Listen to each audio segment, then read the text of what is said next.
Salut à tous, c'est Johan, comment allez-vous? Aujourd'hui, on va parler d'iOS. Le 7 juin dernier, lors de la WWDC 2021, donc conférence destinée aux développeurs, donc iOS 15 a été présenté, donc toutes ses fonctionnalités et ses nouveautés. Et comme tous les ans, à la fin de cette conférence, les bêtas sont rendus disponibles aux développeurs et aujourd'hui on va voir, si vous n'êtes pas développeur, comment l'installer. Alors, avant de commencer, ça serait vraiment cool que vous vous abonniez et que vous lâchiez un like, ça ne vous coûte rien et moi, ça m'aide beaucoup. Donc n'hésitez pas vraiment à vous abonner et à lâcher un like. C'est parti, on y va. Pour ceux qui connaissent déjà comment fonctionnent les bêtas et que vous voulez directement l'installer, je vous conseille de sauter la partie qui va suivre car je vais expliquer dans le détail comment se passe le déploiement d'iOS. Donc voilà, passez directement à la partie installation dans les chapitres. Chaque année, Apple fait une très grosse mise à jour d'iOS, donc souvent des refontes graphiques, d'ajout de nouvelles fonctionnalités.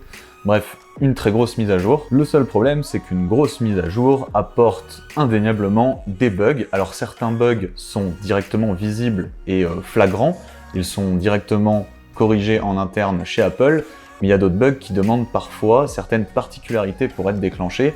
C'est pour cela qu'ils ont créé les bêtas destinés aux développeurs qui permettent de le tester sur un cercle plus large. Ces bêtas sont présentées début juin, destinés uniquement aux développeurs dans un premier temps, mais qu'on peut quand même installer.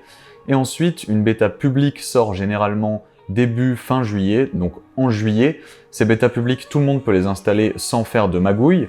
Et ensuite, vous avez la Golden Master, donc la dernière version qui ressemble à 99% à la version originale, qui sort en général fin août, début septembre, juste avant la keynote de présentation des produits, où en général la mise à jour sort directement à la fin de cette conférence. Voilà pour cette parenthèse, maintenant on va passer à l'installation. Avant tout, je tenais à vous prévenir que ça reste une bêta, c'est-à-dire que elle peut être instable et vous pouvez perdre toutes vos données et même briquer votre iPhone. Ça reste très rare, ces dernières années les bêtas sont extrêmement stables par rapport à avant. Je n'ai eu aucun bug sur iOS 15 pour le moment.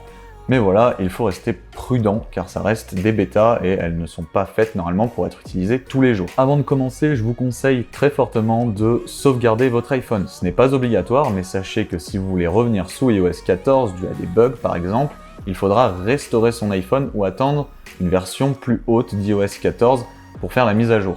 Donc voilà, je vous conseille vraiment de le faire car si vous perdez toutes vos données, je vous préviens, vous allez regretter. Quand cette sauvegarde est faite, vous n'avez plus besoin d'ordinateur, direction votre iPhone, vous allez dans Safari, vous marquez sur Google Beta Profile, vous prenez le premier site. Sur ce site, vous avez accès à tous les profiles des différentes bêtas de différents logiciels qu'ont sorti Apple. Nous, ce qui nous intéresse, c'est iOS 15, vous cliquez dessus. Le profile va se télécharger. Une fois qu'il est téléchargé, rendez-vous dans vos réglages. Vous aurez une petite notification qui vous indique qu'un profile n'est pas installé. Vous cliquez dessus, vous cliquez sur Install. Une fois que tout est bon, vous n'avez plus qu'à redémarrer votre iPhone. Et une fois qu'il est redémarré, renouveau encore dans les réglages. Et une fois que vous êtes dans les réglages, vous allez dans Général, vous allez dans Mise à jour système. Et ensuite, vous verrez iOS 15 bêta. Alors, ça dépendra de quand vous l'avez fait. Ce sera 2, 3, 4, etc.